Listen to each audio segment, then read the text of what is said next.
So, a writer declared a quick list of the champions they're looking to rework in the future, and I honestly can't say I am surprised about any of them. Some of them have always had issues, and some of them have not kept up with the changing flows of the game. Just a heads up, this video will likely not contain too much new footage and perhaps no footage at all for some champions, so it will most likely be pure discussion. I will discuss why a champion is on the shortlist and what the problem with them likely is. First one up is Galio, and I'm not all surprised by him being on this list. Yes, he can work sometimes and just shut out entire teams, but that's because some of his abilities have become overwhelmingly powerful over the course of many buffs. If he gets you down, he can absolutely destroy you, but the problem is that his kit, unlike a lot of champions nowadays, is very telegraphed and very sluggish. To explain this better, remember what I've always said about Zack's biggest weakness. Zack's weakness is that his initiation is slow with travel time and a channel while also being telegraphed if spotted. Galio is just like that, but even worse, with an easier chance of just flat out denying him his ultimate as well. In general, Galio has a hard time doing anything of his primary function, initiating and blowing people up, and being grossly compensated over time with pretty bursty spells given his tank status. In short, they'll likely be aiming to fix his initiation problems. Swain is flat out one of the reasons sustained damage has been problematic in the past. With his design, either he deals too much damage and is impossible to deal with, or doesn't do enough and he can just be ignored. Either way, the form in which he does damage is also just a big issue. He is pretty much a short range mage who absolutely destroys you if you get anywhere near close to him. That makes him a problem because the counterplay to that is to simply stay away from him pretty much at all times, which of course is simply not something the developers want. Look at Aurelian Soul and how his sustained damage is dealt. Soul has some pretty damn good damage, but it is very telegraphed and has clear lines of weakness. This makes it pretty fair and presents the potential to outplay. Swain, on the other hand, is pretty much all a big giant ball of death that is grossly unfair against melee champions. I don't even have to say anything about Urgot, do I? Technically his win rate is positive, but that's because there are like 2 people that even play him. If you go to the website that tells you the win rates, there isn't even enough information to give you his build outline. No one plays him, he's consistently a trash champion, and his kit is simply a damn mess. Riot should have given him a serious overhaul a long time ago, and, in my honest opinion, will probably not really do anything to him for a while despite the announcement. A while back, I made a Chogath video talking about his exact balance issue, and I guess Riot finally decided they don't agree with his unbalanced fairness, quote unquote. In short, Chogath is an absolute shutdown on combo champions and aggressive laners. He isn't the best tank, he isn't the best mage, and he is slow as shit, but he was versatile and absolutely could shut down certain champions that would normally dominate. He has a gross matchup list in where he'd absolutely win against some, but absolutely do nothing against several others. It feels a bit bitter though. If you guys also remember, I had a video talking about how Riot really seems to be working out absolute counters in the game. You can have some positive matchups, and sure, some champions can crush certain types of champions, but Riot has been systematically removing absolute counters from the game. There are few champions in the game still that you can simply pick to annihilate a certain type of champion in the match, and it seems with Chogath they might remove another one. I've spoken about Aurelia in depth before. She's been an issue since release and will continue to be an issue every season until she gets a rework.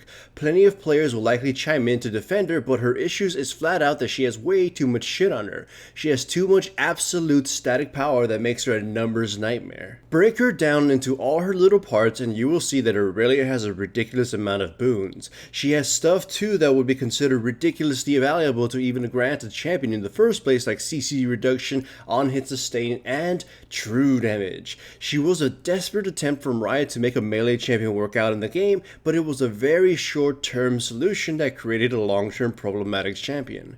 Evelyn is a rework magnet just like Ryze and Skarner. I don't really have to say anything about her since I'm sure all of you know why she's a problem. Stealth is just not something that works in League of Legends because there are no healthy ways in the game in which you can deal with it or add things to deal with it while maintaining the stealth champion's relevancy. Mordekaiser had a spot in my most broken champion list, and I'm not surprised to see him here again. His Juggernaut rework was a colossal failure that Riot tried to bandage to make work, and in all honesty was a huge embarrassment as it felt the balance team was charged with making him work through any means possible, so just stuck shit on him to force him to work. In short, he's a spammy melee mage that has a unique component, which is his damage for shield thing. It's the Swain issue again, in that if the shield is strong enough to protect Mordekaiser, then he just shoves the lane with no issue, and there is jack shit the enemy could probably do. If the shield is too weak, then he just gets bullied and made useless. To add to this terrible situation, Mordekaiser is a hardcore heavy pusher. If the enemy can't deal with his shield, then they will be shoved out, but they can't go do anything else because Mordekaiser will run the lane over. In many cases, Mordekaiser just shuts down a champion with basically no counterplay other than asking a jungler to help relieve the lane, and even then, Mordekaiser could be in a position to just beat the 2v1 anyways. In a sort of timely fashion, Pantheon is also on this list after I had spoken about his issues in the last video I uploaded. Basically put, his all-in is insanely powerful and he buries certain matchups without any mercy. He's a very unmerciful champion with one of the most powerful abilities in the game, his gap closer. Yet, however, he has a slew of very exploitable weaknesses. Even with his killing power, he has issues as the game goes on, so he can make his own getting fed irrelevant at some point. He's one of the league's ultimate feast or famine champions that either completely shuts down the game by level 6 and decides the course of the game, or begins to flounder as the game begins to turtle and he begins to have issues scaling and killing people. I would not be surprised if Riot actually just flat out completely reworks him. While his Q and D are fine, they are made insanely powerful thanks to his passive and his W. However, significant nerfs to his W and his passive can make his E and Q completely worthless. It's a pretty symbiotic relationship that his kit has and rather fragile in its balance. Ryze has a slew of problems, mostly stemming from being an older champion with a super outdated kit. His kit is too basic, unintuitive, clunky, and too extremely powerful against a certain type of champion. Most of his gameplay truly comes down to rolling up to someone, grabbing them, and then just standing there as they slowly die. He's also a tank champion that can fall behind tremendously and negatively snowball while at the same time snowball absolutely out of control if he even gets slightly fed.